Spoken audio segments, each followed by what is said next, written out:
उसमें जो भगवान बुद्ध के दिए हुए उपदेश थे वह मूल रूप से किस प्रकार के थे और किन प्रकार के प्रमुख जो दार्शनिक सिद्धांत थे बौद्ध दर्शन के जो भगवान बुद्ध के उपदेशों से हमारे समक्ष आए थे वह कौन कौन से थे और उनके पीछे की अवधारणाएं क्या थी, उसको थोड़ा हम लोग विश्लेषित विवेचित करने का प्रयास करते हैं। ठीक है, तो इसी क्रम में हम स्टार्ट करते हुए आप लोग बताएंगे कि जो मूलतः आप लोग देखेंगे कि पुस्तकों में भी दिया है और आप लोग इसकी अवधारणा भी समझने की कोशिश करिए और हम आप लोग को बताएंगे, समझाने की कोशिश करेंगे कि जो भगवान बुद्ध का दर्शन था इसको हम लोग कहते हैं टेक्निकल टर्म में कहते हैं कि यह एक आध्यात्मिक अद्वैतवादी दर्शन था। ठीक है, यह एक आध्यात्मिक अद्वैतवादी निरपेक्ष तत्ववादी दर्शन था। तो अब यह महत्वपूर्ण एक जो टर्म आप लोग के लिए यूज किया गया कि यह आध्यात्मिक अद्वैतवादी दर्शन था, निरपेक्ष तत्ववादी दर्शन था। तो इसका क्या अभिप्राय है?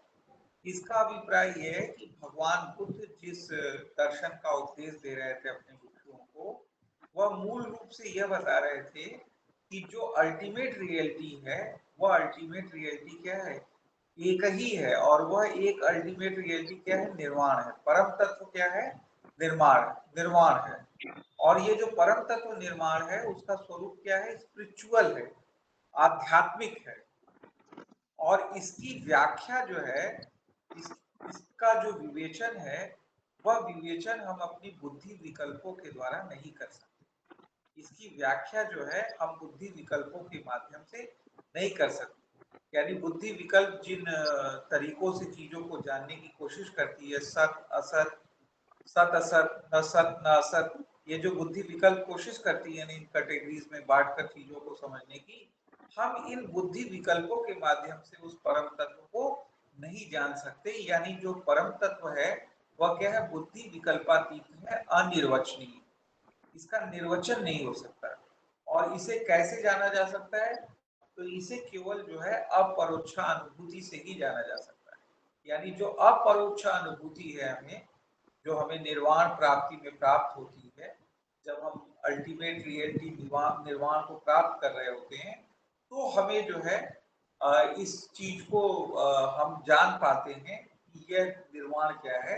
लेकिन फिर भी हम बुद्धि विकल्पों के माध्यम से न तो इसको जान सकते हैं और न ही वाणी से हम इसका निर्वचन कर सकते हैं। ठीक है, सामान्य लोगों के लिए बताया जा रहा है क्योंकि भगवान बुद्ध तो स्वयं जीवन मुक्त थे और जीवन मुक्त होने के बाद जब उनको निर्वाण की प्राप्ति हो गई, इसको सम्यक वो कहते हैं, सम्यक बुद्ध बन गए, तो उसके बाद उन्होंने खुद सारी चीजों को प्रेषित किया, बताया। लेकिन बताया क्या? मार्ग ही तो बताया। ऐसा थोड़ा ना कि वो निर्वाण जो उनको प्राप्त हुआ उस निर्वाण को वो जो है व्याख्यायित करने की स्थिति आ गई। नहीं, उस मार्ग को बताने की स्थिति आ गई और उस मार्ग को बताया क्योंकि वो जो परम तत्व जिसको उन्होंने प्राप्त कर लिया अपने जीवन में 35 वर्ष की आयु में बोधि वृक्ष के नीचे, वो तो बुद्धि विकल्पातीत है, अनिर्वचनीय, उसका निर्वचन संभव ही नहीं है। लेकिन जो मार्ग है, जिस मार्ग से हम उस तक पहुंच सकते हैं, उस मार्ग को उन्होंने व्याख्यायित, विश्लेषित, विवेचित किया और संप्रेषित किया अपने भिक्षुओं को और लोगों को भी कोशिश की कि सभी इस मार्ग का अनुसरण करके इस संसार रूपी भवसागर से क्या हो जाए? पार हो जाए, तर जाए।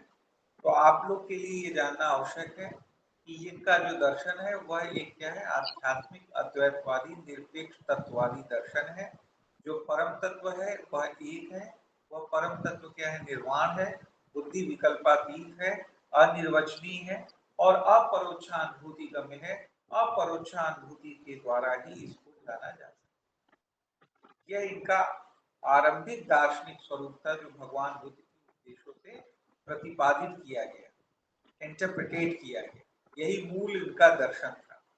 लेकिन अब ये जो आध्यात्मिक अद्वैतवाद का ये प्रतिपादन कर रहे थे मूल रूप से, इसको किस प्रकार से लोगों ने इंटरप्रिटेट किया ही ज्ञानियों ने कि ये आध्यात्मिक अद्वैतवाद की बजाय किसको प्रतिपादित करने लगे? वो वस्तुवाद को, रियलिज्म को प्रतिपादित करने लगे। और सर्वास्तिवाद कहते हैं सर्वअस्तिवाद, सब कुछ है। तो इस प्रकार से किस प्रकार से ये बहुतत्ववादी दर्शन को ये प्रतिपादित करने लगे, इसके भी चीजों को, अवधारणाओं को हम लोग आगे आने वाले क्लासेस में, मेरे समझ से कल या परसों आ जाएगा, उसमें हम लोग समझने की कोशिश करेंगे कि दर्शन तो यह दे रहे थे ये आध्यात्मिक अद्वैतवाद का, तो उस रूप में कैसे इन लोगों ने इंटरप्रिटेट कर दिया, इसकी समझ हम लोग विकसित करने की कोशिश करेंगे एक दो दिन बाद। अभी तो जो ये क्रम चल रहा है उसी क्रम में हम लोग चीजों को देख लें। अब जैसे भगवान बुद्ध के द्वारा जो उपदेशित प्रमुख सिद्धांत थे, जो आप लोग सभी उससे भिज्ञ होंगे, जिसमें 4 आर्य सत्य और आर्य अष्टांगिक मार्ग आते हैं। तो 4 आर्य सत्य आप लोग जान ही रहे होंगे, दुख, दुख समुदय, दुख निरोध और दुख निरोध मार्ग। ये 4 आप लोग आर्य अष्टांगिक 4 आर्य सत्य आप लोग जान ही रहे होंगे। इसमें जो आर्य पद है ना, इसका क्या अभिप्राय, कोई बता सकता है क्या? जैसे 4 आर्य सत्य कहा गया, तो आर्य का क्या अभिप्राय होता है? जो आर्य पद प्रयोग किया गया, इसका अभिप्राय है विद्वज्जन। ध्यान रखिएगा आप लोग, इसी प्रकार लिखा आर्य अष्टांगिक मार्ग, यानी विद्वज्जन।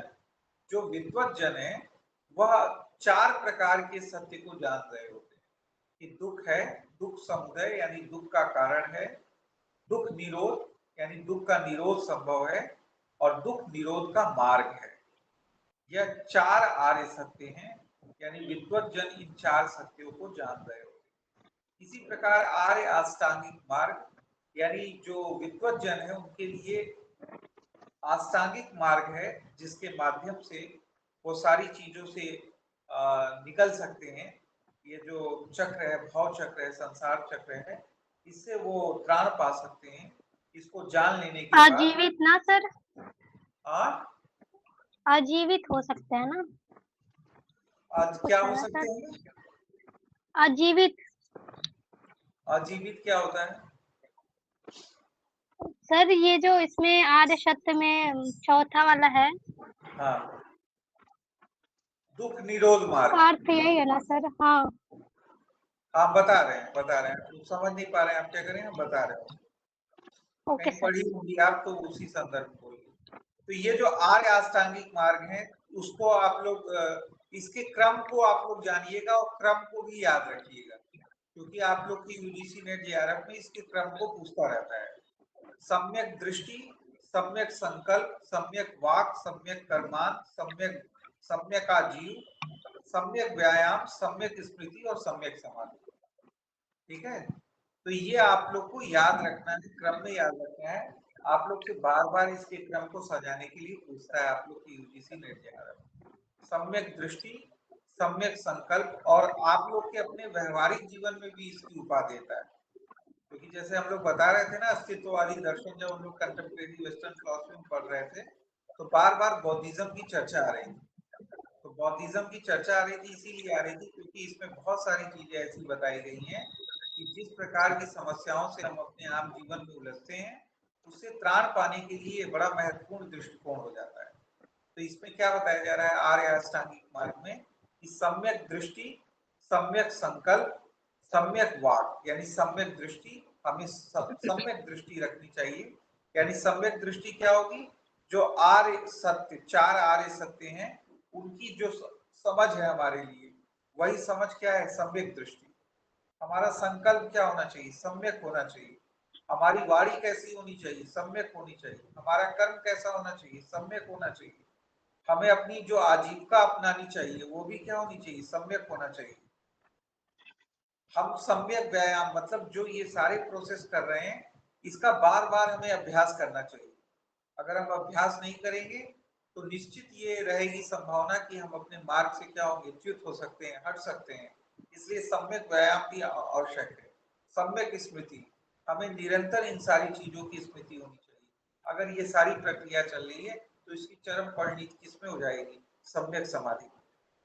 ठीक है, तो यह आरंभिक इनका प्रमुख दर्शन था, जिसमें 4 आर्य सत्य थे, और आर्य ये जो अष्टांगिक मार्ग थे, जिनको आर्य अष्टांगिक मार्ग कहते हैं, इन सारी चीजों की समझ आपको आवश्यक है, और इन सारी चीजों की समझ आपको रखनी चाहिए। ठीक है, तो ये एक महत्वपूर्ण चीज थी जिसको हमने डिस्कस कर दिया।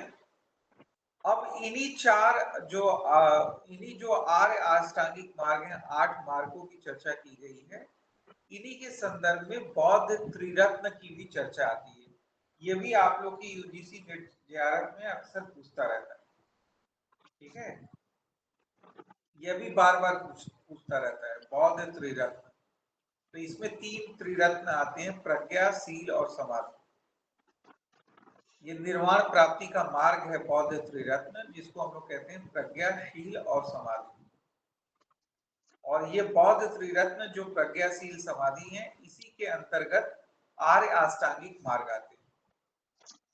तो आप लोग इसको ध्यान रखिएगा कि ये बौद्ध त्रिरत्न है, प्रज्ञाशील और समाधि, जिसके अंतर्गत ये 8 जो आप लोग को आर्य अष्टांगिक मार्ग बताए गए या 8 अष्टांगिक मार्ग इन्हीं तीनों के अंतर्गत आ जाते हैं। जो पहला है प्रज्ञा बताया जा रहा है आप लोग को। प्रज्ञा 3 प्रकार की मानी गई है। एक को कहते हैं श्रुतमयी, दूसरे को कहते हैं चिंतामयी और तीसरे को कहते हैं भावनामयी, ठीक है। जो श्रुतमयी है, इसको हम लोग कहते हैं बुद्ध वचन संबंधी निश्चय, यानी बुद्ध के जो वचन है उनके प्रति जो हमारा निश्चय है, उसको हम लोग कहते हैं श्रुतमयी।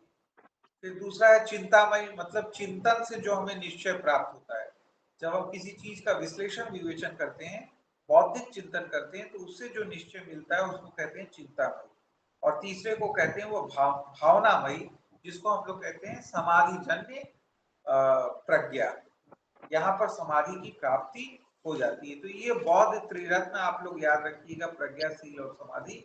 इसको भी बार बार पूछता रहता है। इसमें प्रज्ञा जो है 3 प्रकार की है, सुखमयी, चिंतामयी और भावनामयी।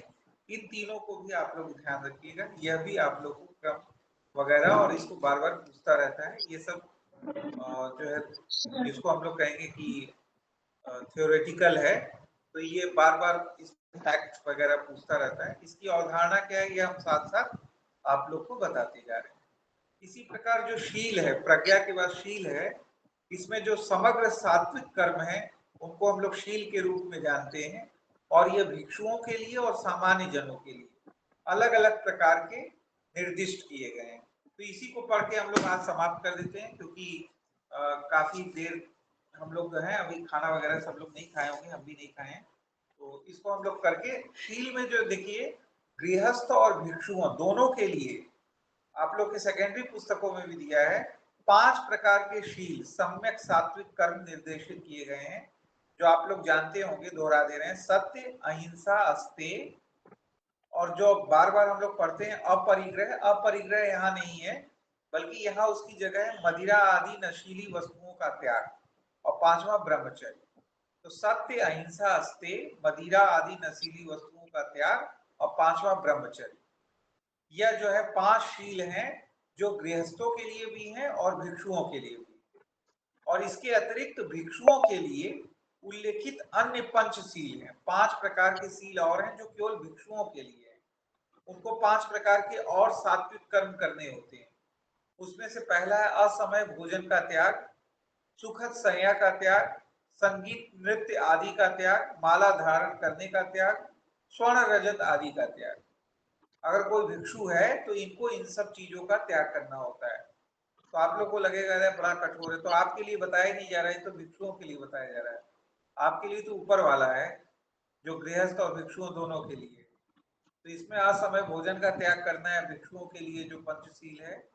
सुखद शय्या का त्याग करना है, संगीत नृत्य आदि का त्याग करना है, माला धारण का त्याग करना है, स्वर्ण रजत आदि का त्याग करना है। यह आप लोग को याद रहना चाहिए एकदम। सम्यक दृष्टि, सम्यक संकल्प, सम्यक वाक, सम्यक कर्मांत, सम्यक आजीव, ये सब आप लोग को कंठस्थ होना चाहिए, ठीक है। तो आप लोग इसको कोशिश करिए कि बिल्कुल आप लोग के टंग पे रहे, ये सब याद रहे। इसका क्रम वगैरह सजाने के लिए बार बार पूछता है। तो ये जो 5 सील बताए गए आप लोग को गृहस्थ और भिक्षुओं के लिए, और 5 सील बताए गए आप लोग को भिक्षुओं के लिए, ये आप लोग इसको भी ध्यान रखिएगा। यह भी बार बार आप लोग के नेट जेआरएफ में क्रम सजाने के लिए या मैच करने के लिए पूछा जाता है। तीसरा जो कल है प्रज्ञाशील और समाधि। ये समाधि का जो अवधारणा है, इसको हम लोग त्रिरत्न वाले समाधि की अवधारणा को कल समझेंगे, और फिर इनके जो और कुछ दार्शनिक चिंतन, इनको समझ के हम लोग ये देखने की कोशिश करेंगे कि किस प्रकार से हीनयान की अवधारणा आई और जो इनका आध्यात्मिक अद्वैतवादी दर्शन था, यह आध्यात्मिक अद्वैतवादी दर्शन किस प्रकार से सर्वास्तिवाद के रूप में यानी वस्तुवादी दर्शन के रूप में हमारे समक्ष आया। मीनू कुछ प्रश्न कर रही है, इसके बाद हम लोग क्लास को बंद कर देंगे। हाँ मीनू, रिकॉर्ड